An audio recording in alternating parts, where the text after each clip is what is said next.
Hi, my name is Danielle Salisbury, and I'm a technical product manager at Zappos. And just a little bit about myself. I started working in tech in 2007, and I've held positions in project, program, and product management over the last 15 years or so. So I thought this would be a good opportunity to kind of talk about what I wish I would have known about product management before I became a product manager. That's me. Hi, I'm Danielle. Um, I was actually a lot of different things before I was a product manager. Um, I was a business management major in undergrad, was a retail associate for a really long time, worked my way through school, got my master's degree in publishing, yes, book publishing, was a stockbroker, and a UX apprentice. So that's to say, I've spent most of my professional life learning a little bit about a lot of things. This has served me well in the sense that being a product manager, you kind of have to know a little bit about all the roles, but you don't dive super deep into any of them. This is also to say that I took the long way to becoming a product manager, and what I hope to accomplish here is to give you the information you need to see if this might be a career that you want to go down, and hopefully not have to try so many things before you find it. Another thing I wanted to mention too is that product management wasn't something I could study. It wasn't a major that was available when I was in school. And I think it's relatively new still. And organizations like Product School are doing a really, really good job to fill that gap in providing resources to know if this is something that you want to pursue. So I'm happy to be partnering with Product School. I still use it as a resource. I've used it as a resource coming up in all the different positions that I've held. So just wanted to say thank you for having me, and I feel really humbled to be here. So before we talk about what we wish we would have known, let's talk about what is a product manager. A product manager is somebody who leads the product team to combine technology and design to solve real customer problems in a way that meets the needs of a business. Sounds like a mouthful, but this is from Marty Kagan, who in my opinion is one of the best leaders in product management in the industry. So I read his books, inspired, highly recommend them. And he's got a lot of good things to say about what a product manager is. You can see in this illustration, you've got your unicorns, your product designer, your product engineer. They're really the superstars of this organization. The product management makes sure that their roadblocks are removed so that these guys can shine. So what does this actually mean? Someone who leads the product team to combine all of these things. So I've highlighted some words in this definition to kind of hone in on. Technology are the methods by which we solve an equation. So this is actually the way that we solve the customer problem. It's the how. Design is taking what you know about human nature and building something desirable. So it's also part of the how. It's just a different side of the coin. And of course, you're addressing a real customer problem. I think this is something that your whole product team tries to solve together to see if this is an actual problem that a customer has, or if this is something that is coming down from management that might not be accurately representing the customer. That's your job as the product manager, to work with technology and design to make sure that this is a viable solution. So success in this context looks like viability, feasibility, and desirability. And all of this happens within the environment of a business. So you've got your accounting, you've got your finance, you've got your legal, you've got your fiscal goals, you have your shareholder requirements. So while you're doing this problem solving and while you're keeping the customer in mind, you also have a lot of these parameters you have to follow, which fall under sort of this business wrapper. So your product designer and your product engineer are working through these problems in sort of like a chess game. It's very strategic. There's many, many different ways you can solve these problems, but there is an outcome, and it's a finite outcome. And your product designer and your product engineer work really hard together to make sure they come up with the right outcome for the customer that suits the customer's problem. You can do this in many different ways, but the point is the deliverable represents an artifact that proves your thought process. You can actually walk somebody through it and say, here's why we made those decisions.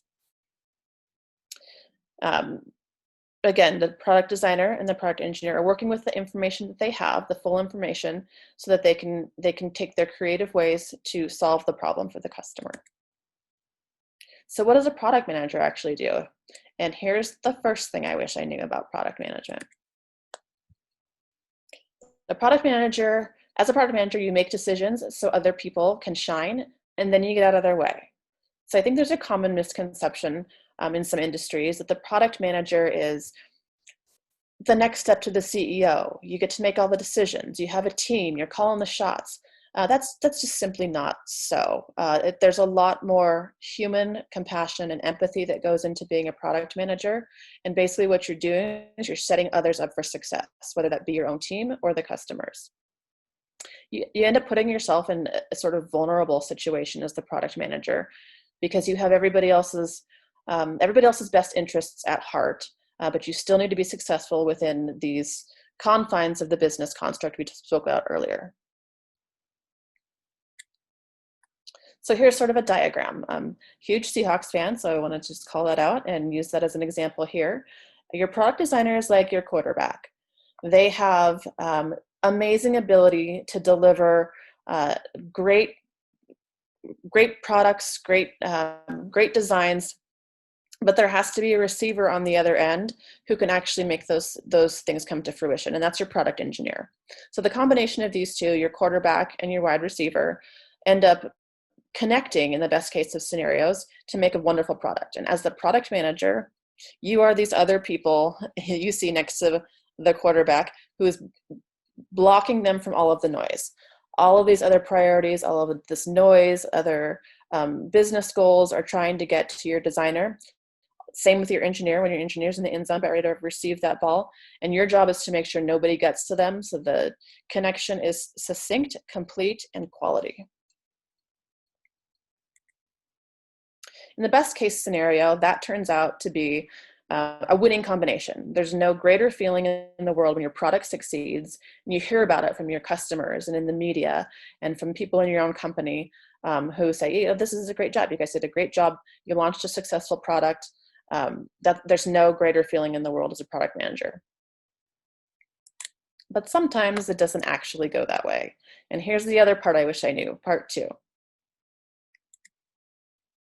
As a product manager, you're not working with complete information when you make decisions, but you have to make it anyway. So, as I mentioned before with the product engineer and the product designer, they're playing a very intricate and strategic game of chess, trying to figure out what the right solution is out of a multitude of different combinations of moves they could make. Annie Duke, she's a professional poker player. She talks about games of incomplete information, and this is really relating to what the product manager does. It's a game of incomplete information, a game of decision-making under conditions of uncertainty over time. Incidentally, this is also very close to the definition of game theory, which is also very, very close to what a product manager does. So I suggest any follow-up reading on game theory is super, super interesting. So what the product manager is doing is actually playing a game of poker. So the difference here between chess and poker is that chess, like I said before, there's many ways to come to an outcome, but there is an outcome that solves an equation. So you have a proof, so to say, at the end of your deliverable saying, here's the moves that I made and here's how I knew it was right. As a product manager, you're playing a game of poker. You don't know what the other person's holding. You don't know what the other cards are. There's so many variables that you don't know, but you need to make a decision anyway. Some of those things could be what's going to happen in the market in the next quarter or two. What's happening inside your company. Is there going to be a reorganization? What are your C-level leaders thinking? Those are things that you don't know and you likely won't be privy to while you're making your decisions. So again, with the vulnerability, it puts you in a position where you need to make these decisions, you need to make these calls in order to move your team forward, but you don't have all the information. It's a little bit scary to be in these positions sometimes, but you do the best you can. So what does success look like as a product manager? Here's the third thing I wish I would have known. Every success that you have is attributed to your team. Your team is the one that shines. Your team is the one who is executing on the vision and strategy. If there's a failure, you absorb the failure. What that means is this goes back to your obsession with the customer.